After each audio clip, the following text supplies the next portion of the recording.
Hello again. Now I'm gonna do a DVD review.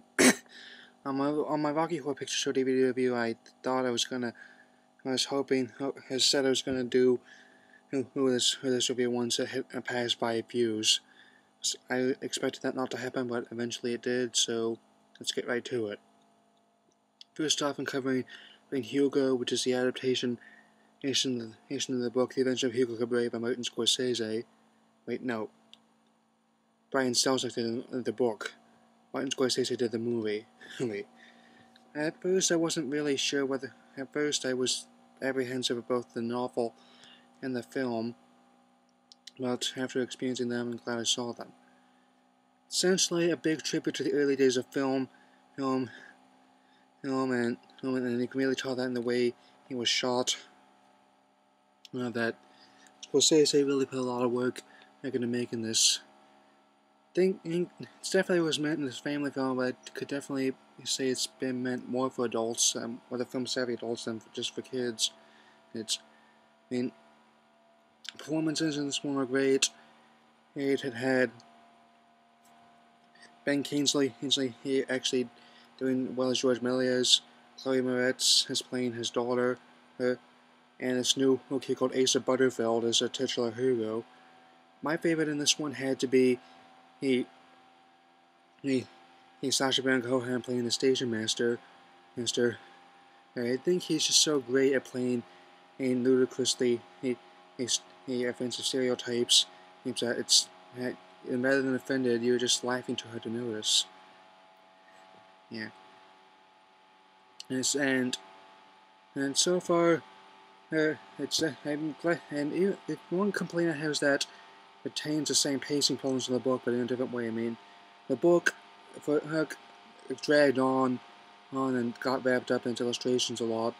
But the movie is actually tries to move along too fast.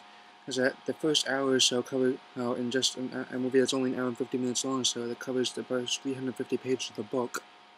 Other than that, like the film, I'm giving it 3 stars out of 4, so I'm going to have a cut here. Move on to the next DVD. Alright, next, I'm going to tackle the Muppets, which is the big reboot of a long-running franchise. So it's written by Jason Segel, who was a big fan of the series, and it was also, and he also stars in the film alongside as Gary alongside his brother, a Muppet fan named Walter. So far, now I'm going to tell you about the Muppets, about how I like them. I've seen plenty of old episodes of the Muppet Show. I really like those. And regarding the movies, really enjoyed the Muppet movie from 1979. The Muppets Take Manhattan wasn't as good, but I really liked The Great Muppet Caper, and Muppets from Space. That's where kind of went downhill. But the characters themselves remained entertaining, and even though the works were always the best. But I haven't seen many of the direct-to-video works, but I'm glad the characters are still around. But this is definitely an attempt to show that the characters can remain relevant.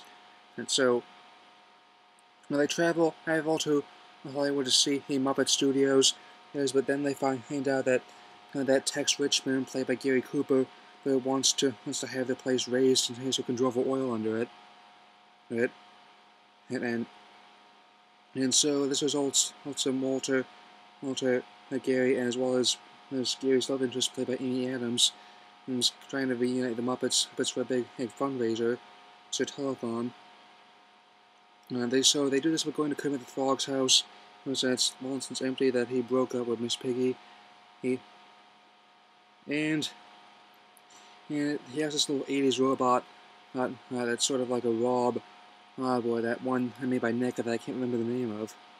So they're all off to gather have the rest of the old troupe. Gonzo owns a plane business. There's Fozzie. Fozzie has a fake commie called the Muppets. It's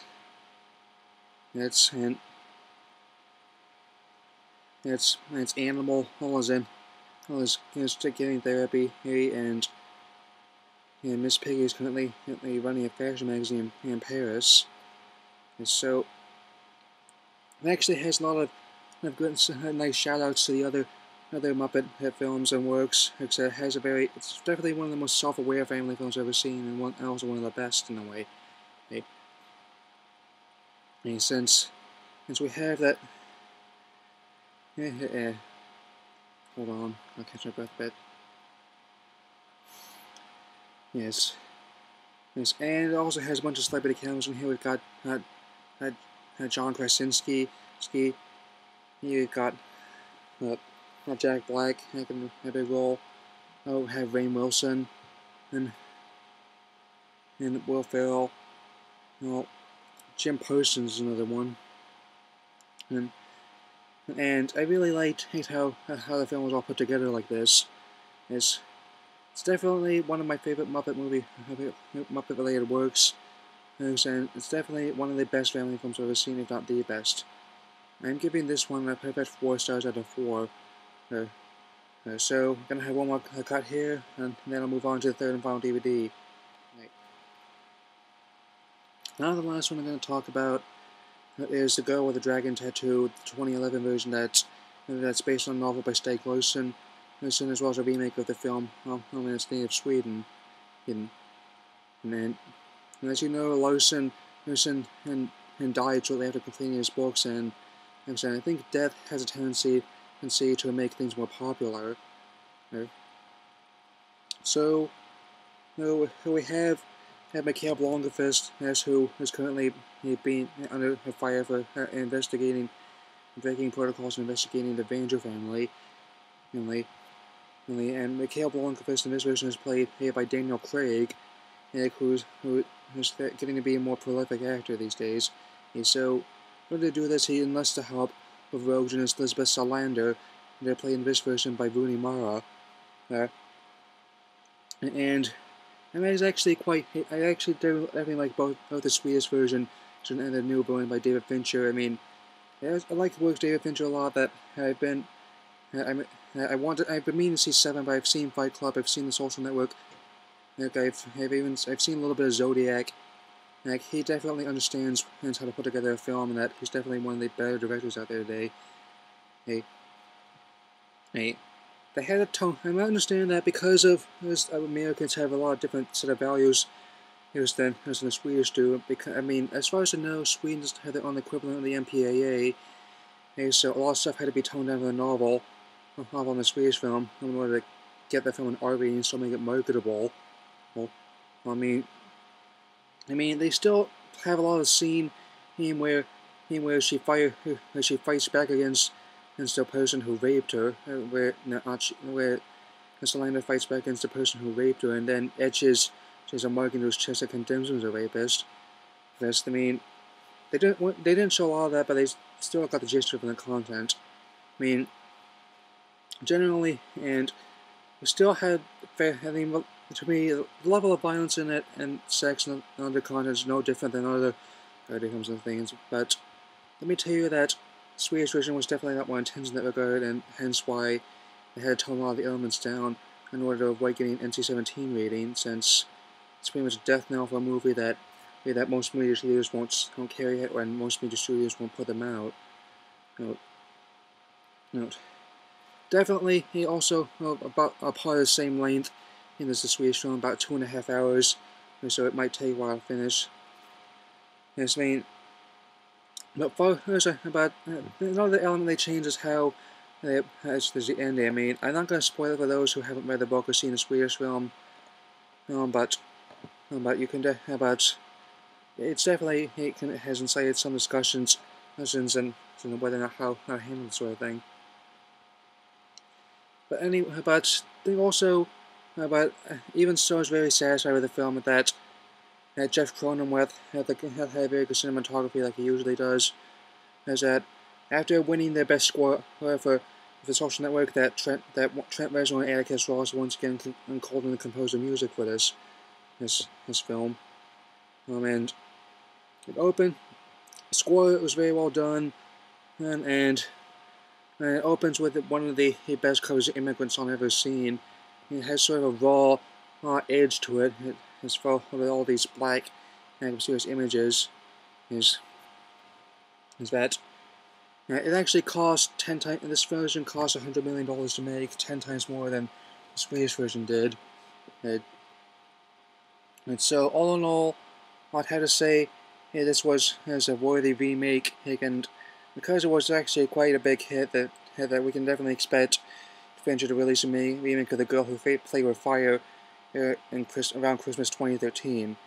So, the verdict on this one is also given that we're going to get this is 4 stars out of 4. Right. I'm going to have one more cut here.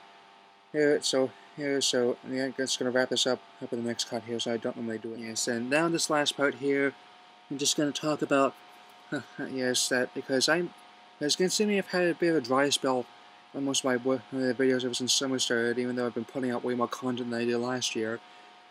I've been seeing a lot fewer movies, and doing these TV episodes with you, but have series of finales, but gotta come in later, because, for example, Tron Operation Episode 6 isn't online yet.